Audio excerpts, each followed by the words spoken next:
Ang inyong nakikita, ito yung tinatawag nilang golden kohol na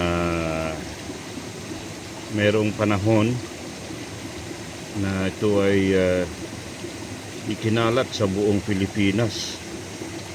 Ngunit sa hindi naglaon ay sobrang naman, ang bilis dumami.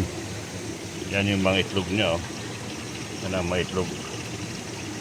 Sobrang dami, grabe, hanggang sa mismong mga pananim na palayan. Supposedly ito ay para makontrol ang peste, pero naging peste bandang huli, na naging peste perwisyo sa mga magsasaka, yung golden kohol. Ito, malalaki siya. At ayan, di ko alam kung ito ay talagang native or purebred.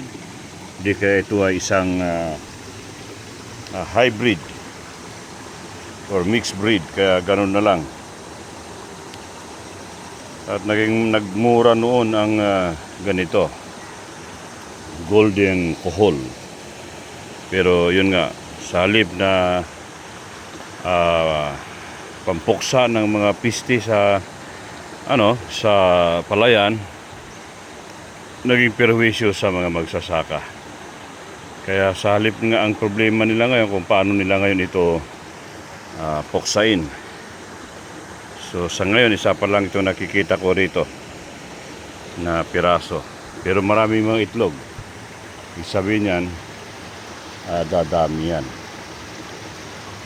And then ayan, naalala ko lang na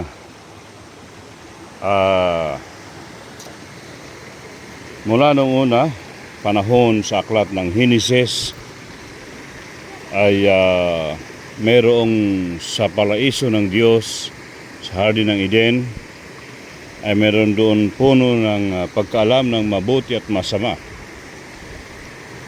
It's a tree of knowing good and evil, or tree of knowledge. At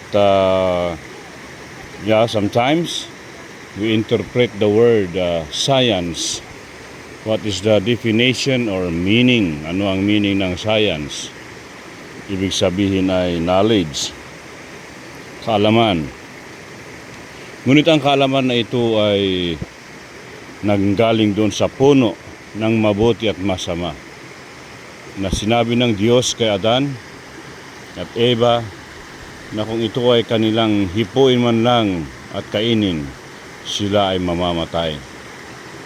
So alam natin sa istorya, sa mga nagbabasa, nagkikinig ng Biblia, na mula noon ay dumating na ang kamatayan sa tao.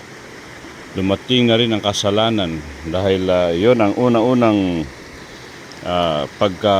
paggawa ng kasalanan ng tao, pagsalangsang sa kalooban ng Diyos.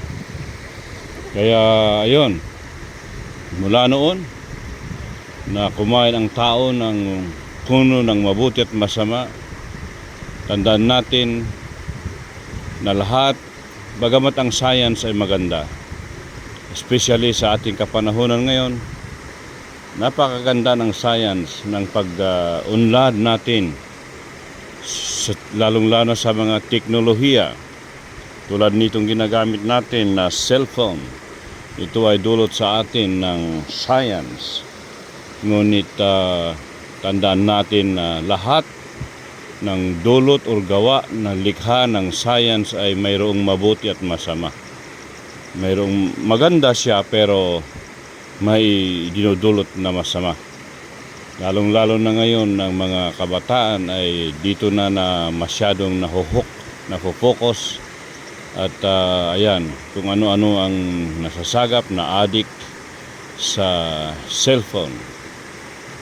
At maganda naman kasi yan, marami communication, maganda. Dati-dati pag naghulog ka ng sulat sa ibang lugar, linggo, buwan ang hintayin mo bago ka ma-replyan or masagot. Pero ngayon, parang nag-uusap lang kayo ng harapan, especially sa video call na tinatawag. But then, alam natin na maging sa lahat na yan ay may mga hindi magandang idinodolot. Lahat ng invention ng science ay mayroong hindi maganda. Maganda ang sasakyan, lahat yan. Pero kung wala kang pang krudo, lalong-lalo na ngayon na mataas ang krudo, 110 dito sa Baguio ang turbo diesel, mga kapatid, mga kaibigan. Kaya everything na dulot ng science ay may kaakibat or may kasamang kakambal na hindi maganda. Maganda ang sasakyan, pero maraming nadidisgrasya sa sasakyan. Ganon. Everything, kung ating titignan, may pros and cons or mabuti at masama na kanila. Kaya wala na talagang pinakamaganda sa lahat. Yung isa namang puno doon ay sa Hardin ng Eden, halamanan ay yung puno ng buhay, Tree of Life. At walang ibang tinutukoy yan kundi sa ating Panginoong Kristo, ang puno ng buhay na nagbibigay ng buhay. At kahit na nagkasala ang tao, nahulog sa kasalanan, kumain ng puno ng mabuti at masama, ang yun nga, lagi nating naririnig, nababasa, ganun na lamang ang pag-ibig, pagsinta ng Diyos sa buong sanlibutan, na ayaw niya tayong mapahamak mula noon sa kinain ng Iba at Adan na puno na nagdulot ng kasalanan at kamatayan. Itong puno ng buhay na walang iba kundi ang ating Panginoong Kristo ay bumaba sa atin, katawang tao, upang sabi niya, sino mang sumampalataya sa Kanya ang magkaroon ng buhay na walang hanggan. So ayun, yun lamang ang walang dudulot na masama, puro maganda. Sa salita ng Diyos, ang salita ng Diyos, sabi niya, kung kakainin ninyo ang salita ng Diyos, kung kakainin natin, ay magkakaroon tayo ng buhay. Man shall not live by bread alone, but by every word that proceeded out of the mouth of God. So, sa kabila ng lahat ng dulot ng siyensya, ng civilization sa atin, tandaan natin na ang lahat ng ito ay hindi magdudulot sa atin ng buhay na walang hanggan. Maganda ang dulot sa buhay natin, ngunit hindi ito makakapagbigay sa atin ng buhay na walang hanggan.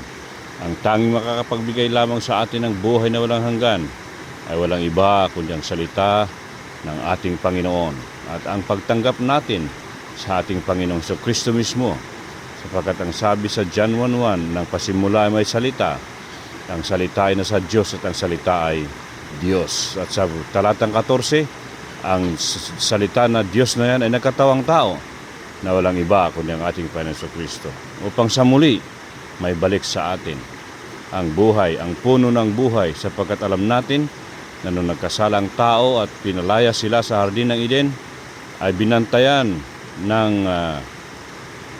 umaapoy na tabak yung puno ng buhay. Ngunit ngayon, ang mismong puno ng buhay ang lumapit sa atin at pumunta sa atin upang tayo ay magkaroon muli ng buhay. Yung buhay na walang hanggan, na buhay ng ating Panginoong Diyos. Ito yung tinatawag na Zoe. Ang Zoe ay eternal life, buhay na walang hanggan. Ito ang buhay sa salita ng ating Panginoon, ang ating pagtanggap. Okay, so sana nakatulong itong konting pagbabahagi, sharing sa atin.